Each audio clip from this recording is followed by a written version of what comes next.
Mike DeCourcy, the Hall of Famer from the Sporting News, can explain all of this to me. And the Tigers football team loses 2 to the transfer portal.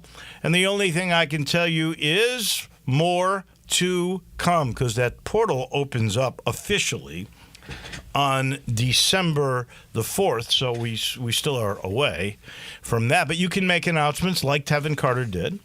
And I don't blame Tevin Carter. Honestly, I only wish the best for the kid. Tevin Carter, I think, has a chance to be a decent quarterback. And I don't blame him. He's already basically been here for 2 years. He used a redshirt year, so he's got 3 years of eligibility. And you're probably not going to be more marketable than you are now with 2 years of some knowledge as a backup and 3 years of eligibility remaining, and you are 6'3", 2, whatever you are. You're a big guy. You're an athlete all the way, and you can, with a big arm, you can make an impact with somebody. I don't blame him for going, because it's pretty clear Hennigan is coming back. As long as Ryan Silverfield is here, that's been the statement he's made all the way through, including the last time we talked to him last Friday in Philly. He's coming back. I'm sure Memphis is going to have to pay him a hefty NIL, but he is coming back. So Tevin Carter, smart, wise, go. You should. You should try to become a starter somewhere, and you'll have 3 years to really polish your skills to try and make a splash with the pros. Davion Carter, that's a different story. Here's a guy who started 22 games. So the only thing I can think about that is that Carter, and this goes on, folks. If you don't think it does in college, you're crazy, because you're allowed representation. There's tampering going on all the time. It's basically legal tampering. And so somebody has already told Carter, we'll pay you a bunch of NIL money. Go in the portal. That's what he's doing. And then I'm sure after the 4th, he'll decide where he's going, who's paying the NIL money, and out he will go. And Memphis will have to figure it out. A backup offensive lineman in the SEC can make $100,000 now. That's how much money NIL money there is out there. A backup offensive lineman in the SEC is going to make 6 figures. So it's tough. If you've done well and you've started at a team that won 9 games in the best of the group of 5, you're going to become an entity. I don't know about Mykylan Pounders, because he did not have the year a lot of people thought, but when you look at his athleticism and his size, he's going to be enticed, I'm sure. But he is not announced yet. I should make that very clear. But let's face it, if you excel at a group of 5 level with a team that is successful, the Power 5 teams are going to come and look at you and can pay you even if you don't start. They're looking for backups. They're certainly looking for starters, but they also are willing to use you as a backup and pay for it. So 2 gone and more to come, but you got to figure Memphis will also use the portal like they did several times this past year and get people. And sometimes even guys, like the best defensive player, the most consistent player Memphis has had this year is Chandler Martin. Zach, I know you want to talk about this, so I'm gonna open that mic for you, and I'm gonna let you know, Zach, that Chandler Martin came from East Tennessee State, and look what he's done. So you can get guys coming from below up, and maybe they end up being better than those guys who were up disgruntled that are coming down from a Power 5. Yeah, like you can find, and I think that's kind of twofold with the portal. It's like, yeah, you're losing a lot of your good players that have played well for you during the season, but on the other end, like, you can find some good players to replace them. It's just a matter of what type of consistency can you get out of them, and can they gel within the system quickly enough? Because, again, we saw earlier this year where Seth had to figure out how his receivers are going to play this year. So, well, you got to hope he keeps his receivers too. The rumors are out there about Rock Taylor going to an SEC school like Prieskorn did. I would hope, because now, like, if you're a guy that donates to schools, okay, your number one donation has to be to NIL if you want to win. Yeah. And I keep pointing, and I see on these message boards how fans are disappointed with 9-3, that Silverfield should have beaten these teams like SMU. Well, and I'm going to do this later, because I mentioned we have Mike coming up here in a minute, and then we have Jeff Moore. The last segment, I'm going to talk some numbers about the Grizzlies and their salary cap numbers, with what they got right now, how much they are missing, and being expected to compete with especially upper-level NBA teams is going to be very tough. But the NIL money, the budget that Rhett Lashley has at SMU was $4.4 million this year. Memphis is anywhere from $500,000 to $600,000. So if you look at those numbers, you could understand why it would be hard for Memphis to compete. And yet it's expected that they should be able to beat those teams. So my thing is, Ryan Silverfield's number one chore is going to be to raise enough NIL money so that he can compete with everybody in the league and some SEC teams to get the NIL money to get the players here, just the way Penny Hardaway does in basketball. We are sitting in the Family Leisure studio, and I am told there's some new stuff coming. The Overstock sale, while you'll still get great prices, is just about over. So get there. See if you can still get that select patio set for 50% off for the play gym under $2,000, or the all in-stock hot tubs and swim spas. They've got extended sale pricing. See if you can still get that. Go see Billy. Go see Lindsay. Go see the crew. You'll love it because it looks great inside. It's the holidays at Family Leisure, I-40 and Whidden Road. You know our title sponsor, that's Homer Skelton Hyundai in Olive Branch. Also, the home to Genesis of Olive Branch. And right now, if you go see a guy named Vinny Gerard, the crazy Canadian, go see Vinny, tell him we sent you, and ask about the SUV, the GV70, that's the smaller Genesis SUV, or the GV80, it's larger. They both have a sales price, and they both have incentives with financing if interested and you want to finance through Genesis. Good deals are to be had at Lamar, Highway 78, and the first exit in Mississippi, Craft Road. Turn left, go see the folks at Genesis of Olive Branch. Let's head to the east. Let's go to Indianapolis, and our Hall of Famer, Mike DeCourcy, standing by from the Sporting News. Okay, the new polls are in. No Tigers. They go to the Bahamas. They make the championship game. They beat Michigan. They beat Arkansas. Now, they do get beaten up a little bit by Villanova. But I am surprised they did not make somewhere between 22 and 25. They fell out of the coaches' poll, and they're 26th in both. Explain to me, Mike DeCourcy, with your great wisdom, how this can be. Good morning. Dave? Yes. I will explain it by telling you that I have been covering college basketball on a daily basis for 24 years. And on a regular basis for 30, I think this is my 36th season, I think, somewhere around there. You're old, Mike. And you know how I'm sorry? Yeah, I said you're old. Oh, I know that. Yes, absolutely. But do you know how many times I look at the polls? Like, I literally, maybe twice a year, maybe, and that's a high estimate. I'm trying to guess high because they are so worthless. There is absolutely nothing for you to learn in those polls. Some people just sit down and rip off a list. Some people are looking at advanced analytics. There are people out there who are using advanced analytics now to do their polls, and that's a fine idea. If you want to have advanced analytics, there's a lot of value in it, but there's no value in advanced analytics in November because there's nobody that's out there that's starting from scratch.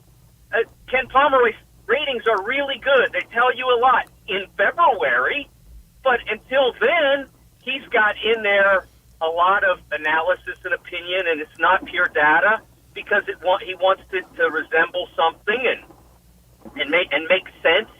You know, you don't want to have, like, I don't know, Air Force or something number one because they played 3 games and won by 100 or whatever. So he has a preseason ranking so that there's some value to it. Well, some people are out there doing their polls based on what his rankings say.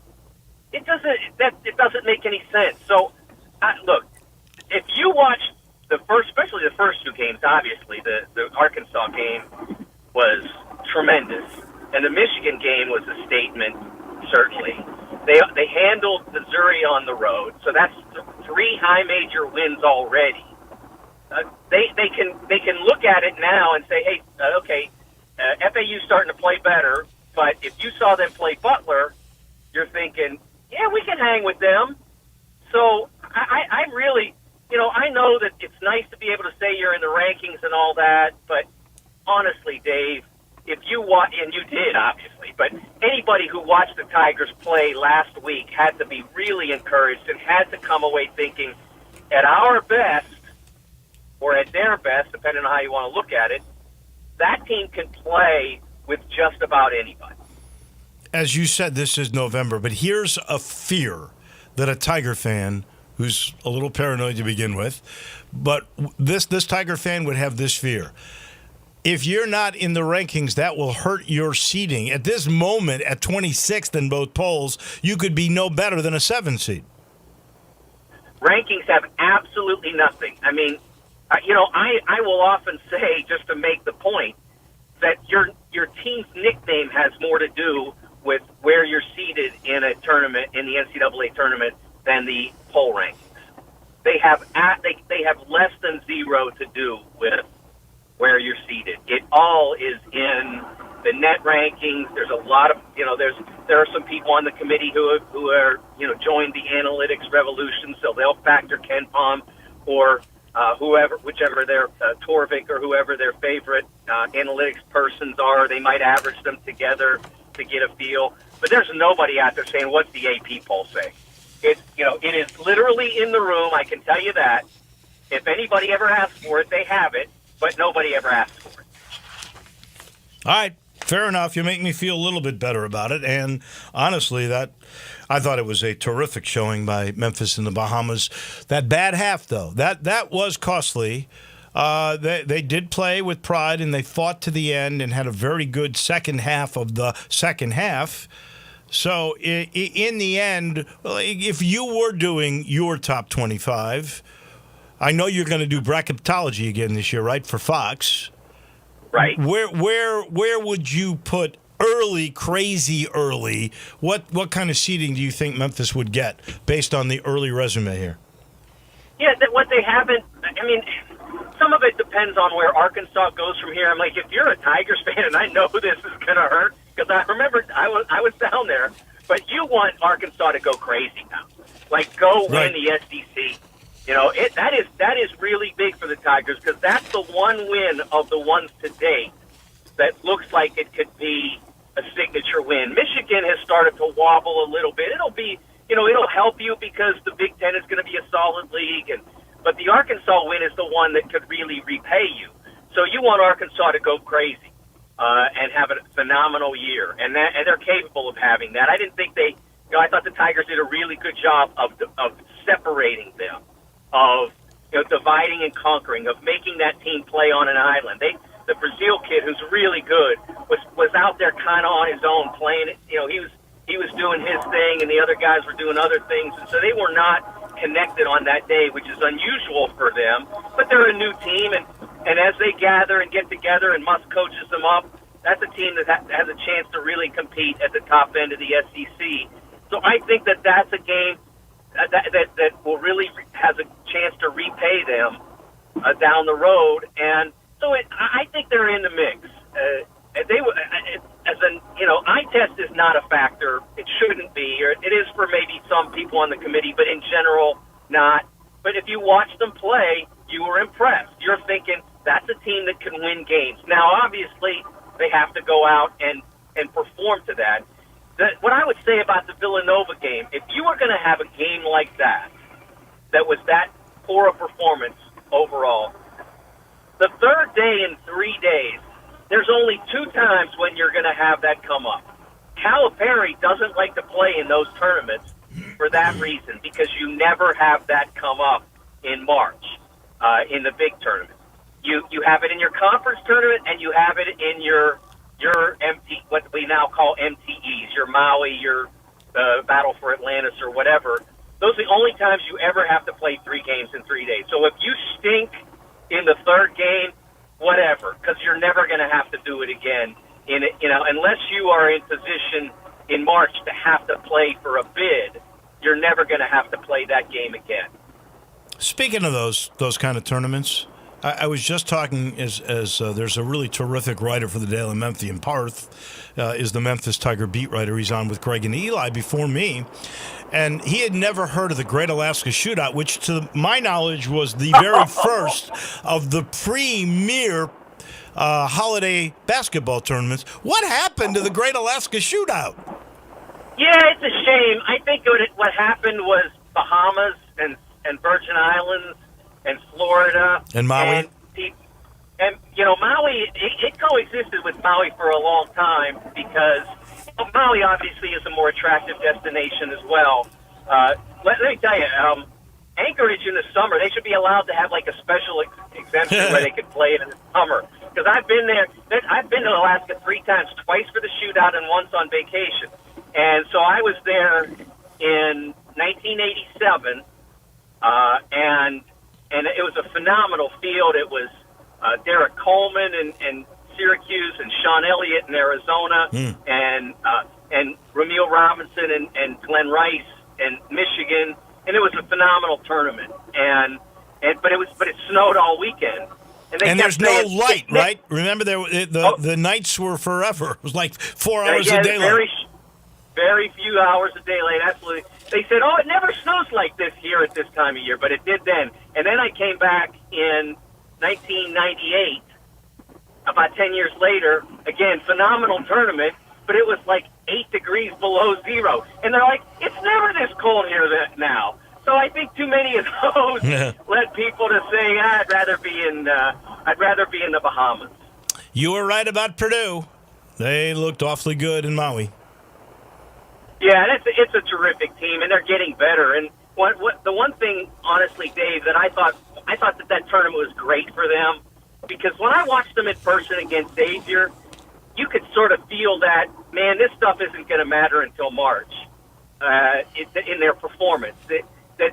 Because Xavier played really well, and they just kind of got through it and then put it on at the end, and you could sort of feel that. But Maui, like if they had said that when they got to Hawaii, if they'd said, it's not going to matter until March, they could have taken 3 L's. I mean, the field was that good. So they had to step it up, and they did. They played terrifically out there, and now they're number 1. This is their 3rd consecutive season in being number 1. But obviously, they want to win the Big Ten, and they want to win the Big Ten tournament. But they know that the number 1 thing for them is get to Phoenix. Winning it, be nice, but get to Phoenix is the main goal. What do you think after this year is the future for Zach Edey? And I say that because there was an interesting graphic that ESPN put up with Zach Edey and Victor Wembanyama. They're both 7'5". One is basically a guard, and we know that Edey is truly a post player. Do you think he can play in the NBA? Yeah, I do. I think that, can he start in the NBA? Probably not. Can he be a valued weapon that is a change of pace kind of player? I do think so. I think the thing for Zach, honestly, when you said what after this year, because he's got another year if he wants it at Purdue. If he does, it's there because of the COVID deal. So he could play next season for the Boilermakers if he wants, and he probably would make more money than he would in the NBA. He's not going to be a first-round pick. He'd be, at best, a second-rounder. It's going to be hard for teams to say, to invest a first-round pick in him because it's, like I said, he can't be a starter. Not because he couldn't handle it if somebody were willing to play his style of basketball, that he couldn't go for 34, 36 minutes. It's more about nobody's playing that way anymore. And so it'd be hard for a team to say, okay, we're going to just go the exact opposite of what everybody else is doing and force them to deal with us. It doesn't happen in the league anymore. Everybody goes small, and he would struggle to keep up with, like, if you're playing Golden State and Draymond's the center, he would just struggle to keep up with that. All right, last thing. I love walking down memory lane with you a little bit. And last night there was a milestone for a guy that I really, really respect. At 75 years of age, Fran Dunphy won his 600th game with the LaSalle Explorers. So he's coached Penn, Temple. He's the only guy to coach 3 of the Big 5 in Philly. He unretired to take this job. Now it's paid off with win number 600. You know, I hear that his class, I think he taught like an ethics class or something of that nature at Temple, which was like supposed to be the most popular class on campus. I mean, what a milestone for just a great guy. Yeah, you know, I was surprised because I've thought for decades he's been one of the best coaches in college basketball. So I was surprised that he didn't have that number already. I would have guessed that he was already higher than that because he came out of the chute and was so good so early. I still remember, I think it was 95, they played Alabama in the NCAAs, and I think Alabama had Antonio McDyess, and he had Matt Maloney and Jerome Allen. And they were so good; they really pushed that Alabama team to the finish line. And maybe because he was so good so soon, I thought he was already there. But there aren't many people in college basketball that are better people than Fran Dunphy. That number may be 0. There may be a few tied for number 1, quite a few tied for number 1, but he's definitely in that group. Phenomenal guy, phenomenal coach. I'm happy for him that he's still in the game. If that's where he wants to be, then that's where he should be. I miss his press conferences because they were always fun. You always learn something. I always learn something from you, Mike DeCourcy. Thank you much. I appreciate it. Have a great week. We'll do it again next Tuesday. Always a delight, Dave. I'll look forward to it. Thank you. That is our Hall of Famer. That is Mike DeCourcy. And this portion of the show brought to you by Conway. Conway Services. Heating, cooling, plumbing, electric, basically reputable services available 7 days a week simply by calling 384-3511. You got a plumbing, you got an electric, you got a cooling or heating problem, they're there. They will rescue you with Conway. And this portion of the show is brought to you by Eflin, the Eflin Insurance Team. Get protected the collaborative way. That's the great thing about Matt and his guys. They will get to know you and your family, exactly what your priorities are, what's important to you, what your budget is, and then they'll protect your home, they'll protect your car, they'll protect you with life insurance. And if you've got a commercial need, small to mid-sized business, that's their specialty. They get to know your employees, your product, what you're all about, what your budget is, and then they find the absolute perfect protection for that small to mid-sized business. All you got to do is call 901-386-4777. That spells GUR because they're big Tiger supporters. Get protected the collaborative way with the Eflin Insurance Team at 901-386-GUR. Back in a minute, we talk NFL with our guy, Jeff Moore. He's next. Be sure to follow us at Sports56 WHBQ on Twitter, Facebook, Instagram, and YouTube to watch live video of our shows, stay up to date with station events, and have chances to win prizes. Don't miss out on anything that's going on. Follow us at Sports56 WHBQ. It's the Black Friday sales event on now at Gossett Chrysler Jeep Dodge Ram Fiat on the Pike. At Gossett's got no payments for 90 days. So keep your holiday money in your pocket and get to Gossett today. 2023 Jeep Renegade $5,000 off or buy it for $25,040. 2023 Grand Wagoneer Series 111 $10,000 off. And 2023 Jeep Gladiator we Gossett at $12,000 off MSRP. It's your time to buy during the Black Friday sales event at Gossett Chrysler Jeep Dodge Ram Fiat on the Pike. So drive past the rest and come to the best at Gossett on the Pike or shop online at GossettMotorCars.net. If you want it, we got it at Gossett Motor Cars. Triple P 57091, MSRP 30040. Wagoneer PS 508 331, MSRP 112,285. Gladiator PL 509,834, MSRP 68,815. Financing and deferred monthly to well-qualified buyers through Chrysler Capital or Stellantis Financial Services. Take retail delivery by 11/30/23. Includes all rebates and incentives. 695 PF. Excludes tax title and license. See dealer for complete details. Offer valid through end of the month with approved credit. Dealer stock only. Wendy's Peppermint Frosty and Frosty Cream Cold Brew make the perfect gift for anyone in your life. Especially for you.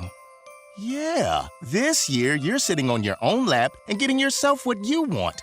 Finally. And now every day this season, unlock 20% off your total when you get any small, medium, or large Frosty in the Wendy's app. So order something from your own wish list this year. Limited time only. Participating U.S. Wendy's with app offer and registration. Applies to menu items only. Taxes and fees excluded. At Lowe's, you can save big on DeWalt tools, tough enough to take on even the most demanding jobs. Right now, buy one DeWalt 20-volt max brushless drill kit or impact driver kit for just $99. And there's more. Save over $20 on the DeWalt Tough Grip 110-piece screwdriver set. Was $49.98, now only $25.98. Because Lowe's knows tools, Lowe's knows pros. Valid through 11/29 while supplies last. Selection varies by location. Now, back to Wolo and Friends on Sports 56 and 98.5 FM, presented by Homer Skelton Hyundai. Here once again is the voice of the Tigers, Dave Woloshin.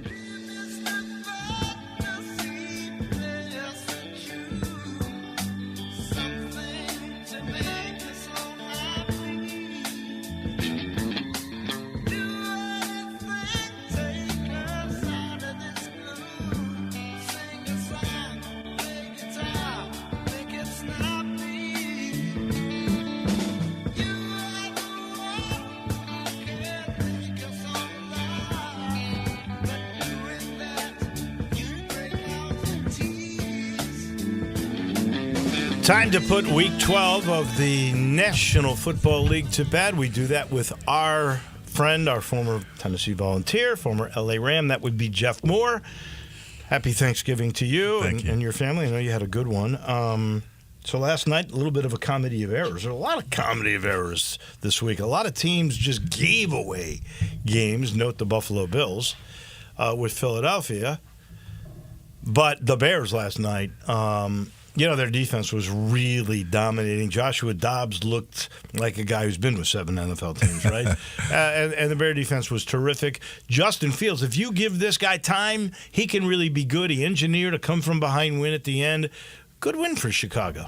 It was a good win and a good game for him because he's been injured and people have been asking questions about whether he's the guy going forward. But I think if you get the right weapons around him, you get him a good, respectable running game and some good talent out wide, and ideally a tight end or a slot guy that can help him in the short blitz pickup type plays. He can be effective. He's very elusive. He can get you some running. You can maybe get a quarterback draw in there every now and then. He's talented. I think you can put players around him, and he could be more effective for sure. He can't fumble like he did. Right. But man, he's if he's unaccounted for and he recognizes it, he's really dangerous. They don't trust him yet, though. Yeah. He threw one pass downfield, and he overthrew a guy. Wide open, yeah. But he's really good at these little short passes because his completion rate was amazing last night. Yeah, he is. I mean, again, you got to get talent around him. He needs help. So if the draft were today, Bears get Carolina's pick, number 1, Marvin Harrison, right? Is that who you would take, or would you take Caleb Williams or Derek May, the quarterback? No, I think you need to get him an offensive weapon. So you're keeping Fields? Yeah, I would keep him. I think it's just not you haven't really been able to see what he can do because he's never had the talent around him, and that's one of the biggest challenges for any rookie quarterback is what kind of complementary players is he going to have around him. So you're not just having him carry the team, and he showed flashes that he can be effective. You just got to give him some help. And protect him. I think I would take Marvin Harrison with the first pick. And then the Bears, I think, would be picking 3 or 4 right now. Then I would go with a quarterback. And I would say, all right, you and Justin Fields, go at it. Winner. And then trade that other guy and try to get offensive linemen or whatever you need out of that whenever you make that trade, whenever you decide. That is what I would do. I think the jury is still out on Justin Fields. We shall see. The jury is definitely done with, and they have put to death Frank Reich. It did not last long. 1-10. It's not his fault that they made the wrong choice at quarterback. They took Bryce Young. They could have had C.J. Stroud. The question I have for you, that's not Frank Reich's fault. That's the owner who insisted on taking Bryce Young, by the way. And you can't fire the owner. But I always wonder, is a guy a fit for a team? Like if, let's just say, they had C.J. Stroud, had taken him instead of Bryce Young, would they still be 1-10? And I'm not certain they wouldn't be. I'm not certain they wouldn't be either because, again, it's about your complementary players. C.J. Stroud was able to go to a team that had a good defense. They had good, respectable receivers outside. They had a good offensive game plan. And he's been able to thrive in that offense because he's had good complementary players. That's not the case in Carolina. You don't have anybody on that offense that scares you, that gives the defensive coordinator something to be concerned about. And I think that's really the big difference in those two teams and those two players. I think the results would be the same if C.J. Stroud was there. Philly has now won 5 in a row, the best record in the NFL. They are 10-1. They have had 4 straight wins where they were down at the half. Jalen Hurts keeps leading them to comebacks. Teams keep just giving them games. Honestly, I personally, I said this yesterday, people think I'm nuts. I think that's a bad omen for the Eagles because they're having this string of really good luck sort of just past the middle of the season. You want that at the end of the year, and these things tend to even out. I think that really does not bode well for the Eagles because they've been fortunate. But clearly, they're the best team right now on both sides of the ball.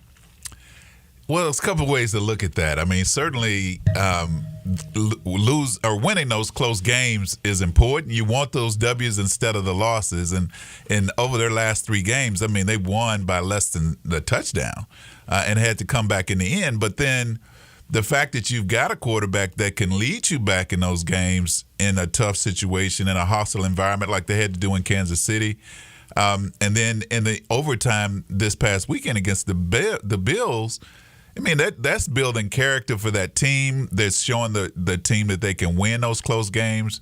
And so that bodes well for you as you go into the playoffs, too. So it's a couple ways to look at that. Certainly, we would love to see them be more dominant, but I think we're just in a year where there's just so much parity. If you think about the Buffalo Bills and the Eagles going into overtime, it was a well-contested game. Josh Allen played one of his best games of the year. And it was a great game, and those two teams looked impressive. Both of those teams have lost to the Jets. Yeah, I have no faith in the Bills. Yeah, because they find ways. They're a little like the Bears. They find ways to lose. Josh Allen played great in that game, but how many penalties killed them in that game? How many just dumb plays? Yeah. I hate to say it. Yeah. Kansas City gave Philadelphia a win with how many drops? 4 or 5 major 6 drops, 6 drops. It was crazy. Yeah. And then Buffalo just, I don't know. They to me, they handed them the game. But, you may be right. Look at Minnesota last year. Every close game they won, it lasted the whole season. It didn't even out. This year, though, they're like 0-5 now in one-score games. Yeah. So it ended up next year they got their comeuppance. Yeah, and then, of course, Detroit and Green Bay was a surprise this weekend. Me too. But the challenge that Detroit is having is that they're turning the ball over way too much. Jared Goff had 3 fumbles. The game before that, he had 3 interceptions. And still, they're playing competitively in those games, even with a big, really high turnover ratio. So they've got to get that fixed. But right now, man, they're in a good position. It's just this is the year where on any given Sunday, I mean, no doubt, a team can go down and get beat. Now, the Eagles aren't the only team with a 5-game winning streak. The Denver Broncos have won 5 in a row. Is this Sean Payton finally getting this team right? Is it Russell Wilson turning back the clock? What's going on there? I think it's a combination of things, but probably the biggest thing is their defense is playing so much better over the last 5 games. I think they've not given up. They've given up less than an average of 20 points a game. They're really playing well. Russell Wilson is showing some vintage Russell Wilson with the way that he's playing. He's not turning the ball over. He's had like 20 touchdowns and only 4 interceptions, which is one of the best touchdown turnover ratios going so far in the league this year. So he's playing much better. And certainly when you start to put together a streak of wins like that, especially with the way they came out of the box early in the season, were being heavily criticized, the locker room gets more confidence and they start playing better together. So they've got a combination of things that are working well for them, and they're on the bubble. They got a chance to really be able to get in the playoffs if they keep playing well. It's amazing, that turnaround. I got to give it to Sean Payton because he was terrific in New Orleans. And the way this thing started and his personnel, and he made those big statements to sort of take the heat off of Russell Wilson, and I thought those were kind of ridiculous. But you know what? The guy's doing it. There is no doubt about that. Another good story is Indy. They lose Richardson, the quarterback. Here's Gardner Minshew, who gets no respect from anybody. And they've won 3 in a row. And if the playoffs started today, Indianapolis is in the playoffs. That's great.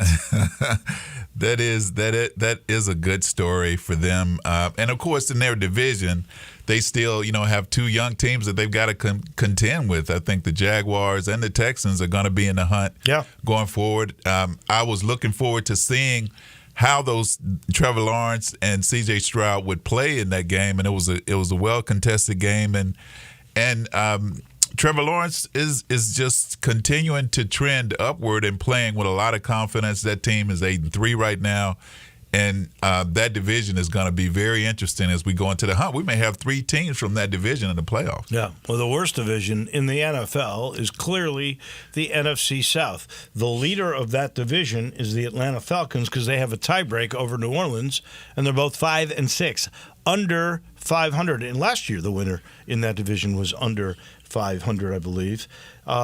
Tampa, outside chance at 4-7. It could still be in. Panthers have just fired the coach. We know they're not going to be in. Who's going to win that division? I like the way the Falcons are playing. They're playing with a lot of confidence. They got a young quarterback, but they've got some playmakers on that team, and they've got some playmakers on defense too. I like their chances to win that division, but I think it's going to be a dogfight all the way to the end. Is Ritter going to be their quarterback the whole way? Is that where Arthur Smith is finally settling? It seems that that's the case. He's really shown in some games that he's a guy that if they can get him some help, he can be very effective. And he's made good decisions with the football. He's not turning it over. They're protecting him okay. I think he could be the guy, the answer for them at that position. I guess it's a fairly safe thing to say. We're going to end up with Kansas City and Philly in the Super Bowl again, aren't we? Well, I think Baltimore is going to have something to say about that. I think the way Baltimore is playing on both sides of the ball, and I think Lamar Jackson is having one of his best years. He's been very productive. He's throwing his completion percentage is probably the best of his career. They've got a really good running game that complements his ability to run. And their defense has been stout. So I think they're going to have a lot to say, but we haven't seen them play as well in the postseason as they played in the playoffs. And so that's still a question mark for them. The other division winners are Jacksonville and Miami. And I thought Miami was really going to be in the mix in this too. I'm not so sure now. Do you see either of those 2 teams in the Super Bowl? Miami has to prove it to me, and Jacksonville, I think Jacksonville has a chance. They are well coached, and they've got good talent on both sides of the ball, and their offense is really putting up some good numbers right now. They could be a threat, absolutely. And just by record, and I'm going to say the Eagles are going to get beat because they've used up all their luck, okay? I'm just throwing that out there. But the ones chasing are San Francisco. Is that legit? Detroit. Is that legit? Probably the Dallas Cowboys. By record, those are the 3 teams really in the mix. Well, the 49ers, to me, are definitely a solid second. I think if they stay healthy, which is obviously a big if, but Brock Purdy is playing extremely well. And when they have their weapons with McCaffrey and Deebo Samuel and Kidney at tight end, that offense is really hard to stop, and their defense is really good too, and they're well coached. So I like their chances, but the Cowboys are averaging over 42 points a game over their last 3 games. Their defense is really good, and I like their chances. I think they're kind of neck and neck, second and third as far as the NFC is concerned. So we'll just have to see, but it's going to be some fireworks in the NFC. We'll see Thursday. They got Seattle at home, and they're incredible at home this year. They're 9-point favorites in that game. They play extremely well at home, and Seattle is still trying to figure some things out. So it'll be a game, I think, to really see how Dallas defense can continue to play well. Jeff, again, happy Thanksgiving to you. Thank you. Thanks for coming in. We'll see you again next Tuesday. Look forward to it. That's our man.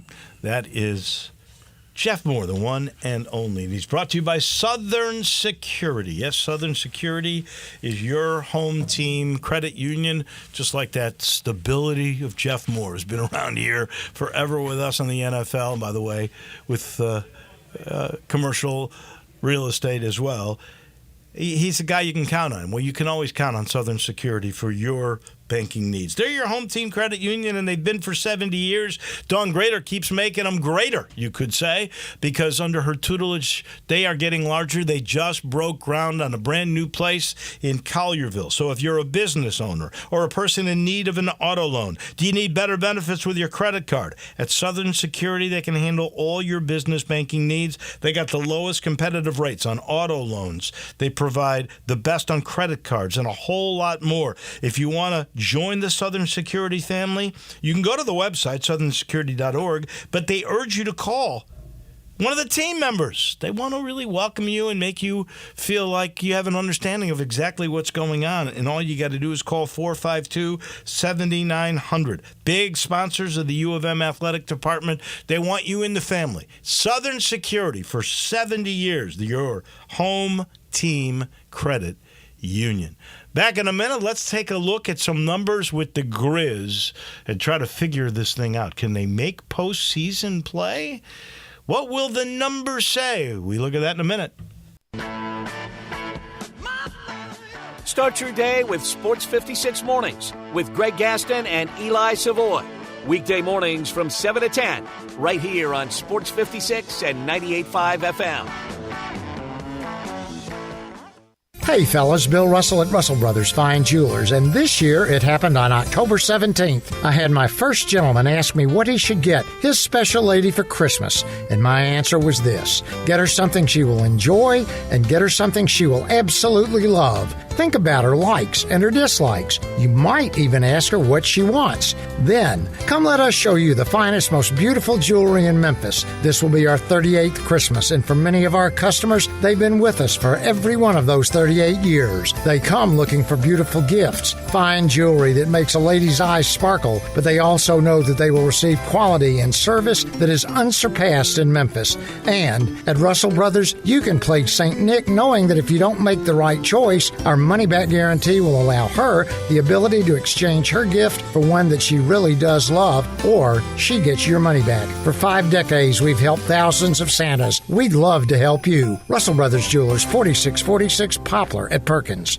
It's all net. It's through the goalposts. It's a line drive over the center field fence. It's in the cup for a birdie. Your house has closed. All great things to hear, but you need real athletes to have success, or a realtor with fine-tuned business abilities to get you to the closing table with what you want when you want it. I'm Sheldon Rosengarten with Mark's Bensdorf Realtors, and my clients have told me that I am that type of real estate athlete. My goal is to not only fully protect my clients, but to also have a winning transaction. I adapt to whatever the field conditions are: rain, sleet, snow, bad inspections, low appraisals. Whatever happens, I'm on it. That's why people often say that when you want the job done, call Shell Done. Find out about my highly successful strategic marketing program with the Shellbucks option, and you will want me to be your point guard, your leadoff hitter, or your quarterback. I'm reachable at 682-1868 or memphisrelocate.com. That's Shell Done Rosengarten, 682-1868 or memphisrelocate.com. Do it now. Year-end means huge savings at Gossett Kia on the Pike with the season of giving back. How about 41 MPG for those holiday road trips? 2023 Kia Forte LXS, $229 a month, $27.99 due at signing. Family road trip, 2024 Kia Sportage LX with class-leading cargo room and rear seat legroom, $299 a month, month, $34.99 due at signing. And get where you're going for less in a 2023 Kia EV6 Wind, 134 City, 101 Highway MPGE. $379 a month, $49.99 due at signing, all 36-month lease. Plus a free charger with your EV purchase and Kia's 10-year, 100,000-mile powertrain limited warranty. Ask for Bobby J. He's ready to put you in a new Kia today. Gossett Kia, 1900 Covington Pike, or online, KiaCovingtonPike.com. If you want it, we got it at Gossett Motor Cars. All 36-month lease, $650 acquisition fee. Must finance through Hyundai, Forte LXS, PE 694,095, MSRP 21,610, Sportage R722, 7239, MSRP 28,715, EVP 560, 3393, MSRP 50,200. Includes all rebates and incentives. Excludes tax title and license. See dealer for complete details. Offer valid through 11/30/2023 with approved credit. Dealer stock only. Welcome to the Rendezvous. This is John Vergas. When my dad started the Rendezvous in 1948, I don't think anyone could have imagined we'd still be serving shoulder, cheese plates, and our world-famous dry rub ribs 75 years later. But we are still here in the basement, in an alley in downtown Memphis. We sincerely thank you for making the Rendezvous what it is today. Charlie Vergas Rendezvous. Schedule your holiday gift deliveries today at hogsfly.com.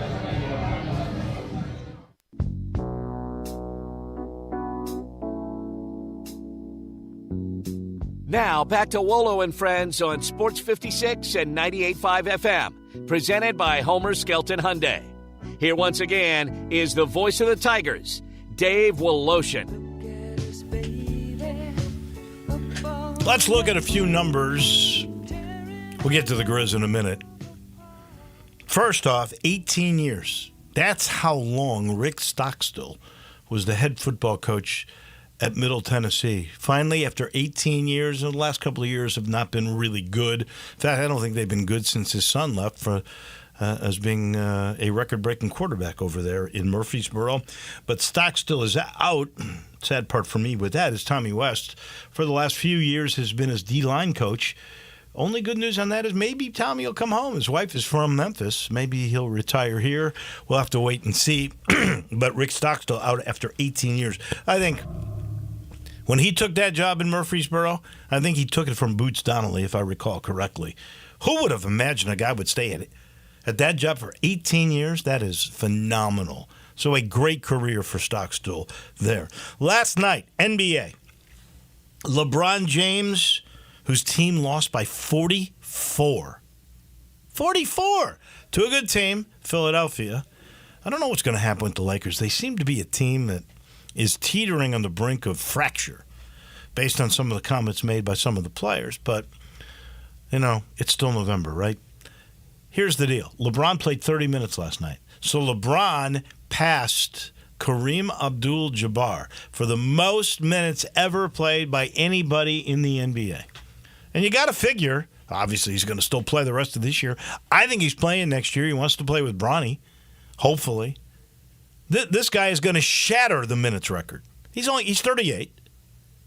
I think the guy can play till 40 because of the way he stays in shape. He was the first guy I know. He invested $1 million in nutrition, a dietitian, a stretching guru. I mean, he's done everything the right way, budgeted $1 million. Now, of course, when you're making as much as he is, what's $1 million? But he put that toward discipline of doing the right thing. He's an amazing guy. Congratulations to him. All right. So I mentioned a little earlier that the Tigers lost to SMU was a team with a $500,000 to $600,000 NIL budget versus a $4.4 million NIL budget. And yet, people are clamoring, oh my gosh, he should beat those teams. Well, honestly, no, he shouldn't. When he can match that budget, then we'll talk about it. Honestly. Now, part of that is on him, right? He's got to raise the money. A lot of this is new, and a lot of the Memphis fans, I don't think, felt that the NIL was that important. They disagreed with the principle of it, but here's the reality. That's the way it is now, and you're going to have to compete with that. It's always been, in all of college sports, trace the money. It has, and it will continue to be. So if you are one of those guys that have expectations that Memphis should beat all these teams in their league, then I think Memphis was 7th in NIL budget this year. And yet they finished 4th, which is exactly where the preseason prognosticators had them. So look at the NIL money and the budgets from here on out, and then we can really be a little bit more realistic in the way you think things are going to play out. And that brings me to the Grizzlies. So the Grizzlies missing Ja, Steven Adams, Brandon Clark, Marcus Smart, Luke Kennard in the game the other night where they got sort of embarrassed by Minnesota, and you had Edwards basically saying, what happened to the Memphis crowds? There's no life in this place anymore. Zach, tough question for you. I heard this on the post-game show, so I'm assuming these numbers are accurate. But what percentage of the Grizzlies' salary cap played in that game against Minnesota the other night? Any idea? Take a wild percentage? Guess. Yeah. 100% would be if Ja, if Adams, if Clark, if Smart, and Kennard had played. That would be 100% of their salary cap. They didn't play. What percentage played? Like 15? No, 40%. 40% of the salary cap played. Well, that's less than half. I mean, that's hard. So when you are missing players like that, you are missing a lot of offensive power. So the Memphis Grizzlies this year in scoring, in points, they are now 29th out of 30 teams. They are 27th in assists, because if you don't make buckets, how can you get assists? They are last in field goal percentage. They are last in three-point percentage. And they've taken a lot of threes. Because they've taken a lot of threes, a team that was always in the lead with points in the paint, think about it. Ja got most of his points in the paint. Adams got all of his points in the paint. This year, they are 22nd in points in the paint.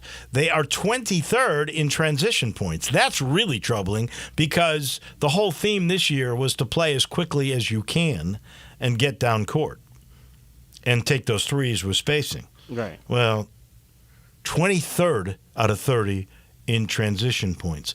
Bane's numbers, Triple J's numbers, particularly shooting percentages, are really down. When you don't have a Ja where attention is put, those teams are now putting all that attention on Bane or Triple J, or both, leaving guys wide open who are not making shots. And both Desmond and Jaren are struggling. Their percentages are down. And honestly, I don't see any progress until John Morant comes back. So here's the schedule, all right? They play. Listen to me, Zach, because I'm going to ask you to pick how many wins. They play tomorrow against Utah at home. Then they go to Dallas. They've already lost twice to Utah, by the way.